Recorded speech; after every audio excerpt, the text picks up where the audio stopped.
Nah, kita melihat Bapak Ibu Saudara, setia dalam perkara kecil adalah Tuhan akan mempercayakan kepadamu suatu perkara yang besar.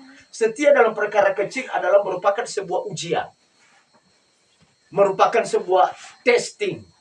Di mana kita bisa lulus enggak untuk bisa dipercayakan kepada kita sesuatu yang lebih besar lagi dari apa yang harus kita kerjakan. Bapak Ibu Saudara, banyak orang berkata begini, saya tidak mau kalau penghasilan sedikit, maunya besar. Padahal kita melihat Bapak Saudara, kalau kita dimulai dari hal-hal yang kecil, maka hal-hal yang kecil itu bila kita setia. Cuman ingat Bapak Saudara, ada kata setia di dalamnya.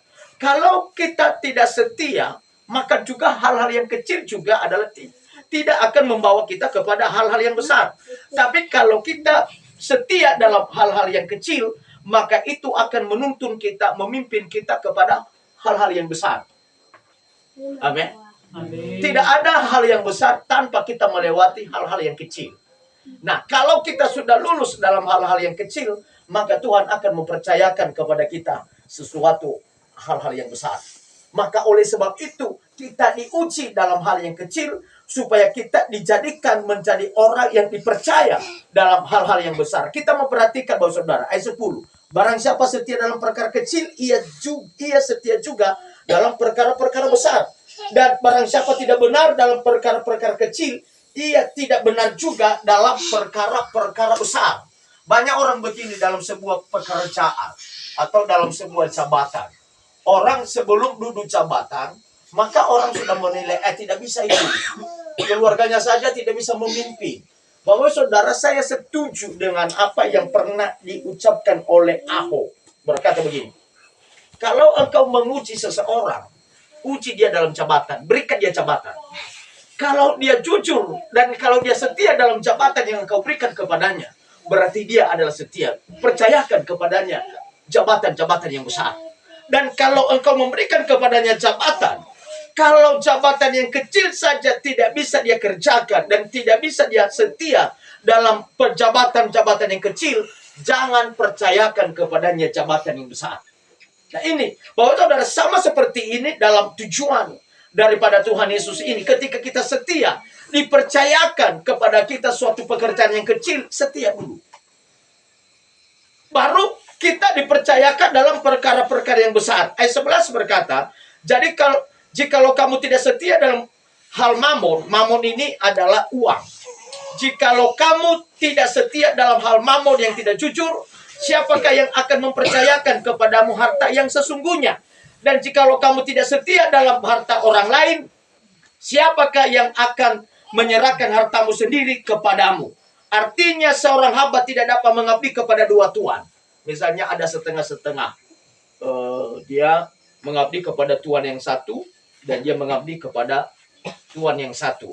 Maksud daripada firman Allah, jangan engkau mengabdi kepada dua tuan, mengabdi kepada Tuhan, dan juga mengabdi kepada Allah. Saya baca ayat 15 ini, ayat 13 ini, Bapak Saudara.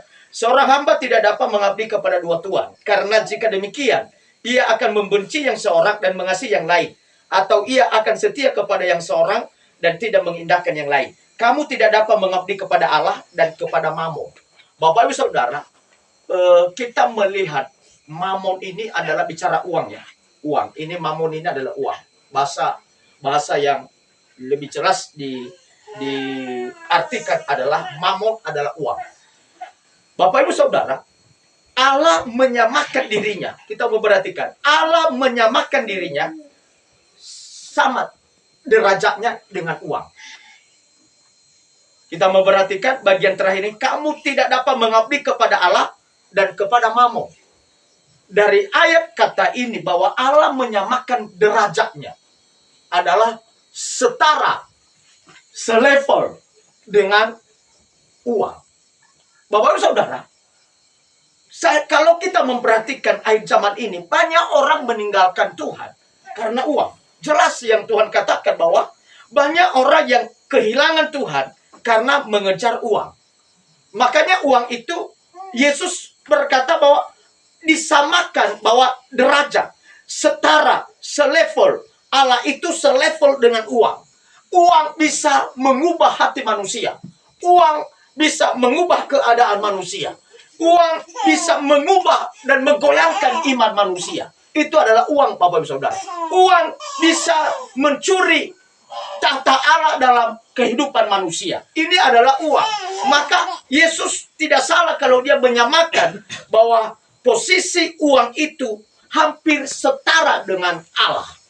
Nah, Bapak Ibu Saudara, banyak juga orang yang meninggalkan Tuhan akhir-akhir ini hanya oleh karena uang. Dan kita memperhatikan, Bapak Ibu Saudara, bahwa Allah berkata, kalau orang yang seperti itu, maka tidak boleh mentuhankan dua.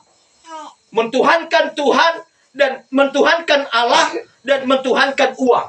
Artinya harus memilih salah satu. Kalau uang, uang. Kalau Tuhan, Tuhan. Maka saya kembali kepada kitab Wahyu berkata bahwa ada sebuah jemaat yang firman Allah berkata bahwa engkau jangan suam kuku. Suam kuku yang artinya bahwa jangan setengah panas dan setengah dingin. Kalau dingin dan biarlah seterusnya dingin. Kalau panas dan biarlah juga adalah panas. Itu yang diinginkan oleh kebenaran firman Tuhan dalam setiap kehidupan kita pada malam hari ini, Bapak Saudara. Dalam Lukas ini Yesus mengajarkan kita untuk pentingnya kesetiaan dalam perkara-perkara yang kecil. Kenapa? Ketika kita setia dalam perkara yang kecil, maka Tuhan akan mempercayakan kepada kita suatu perkara-perkara yang besar. Dalam ayat firman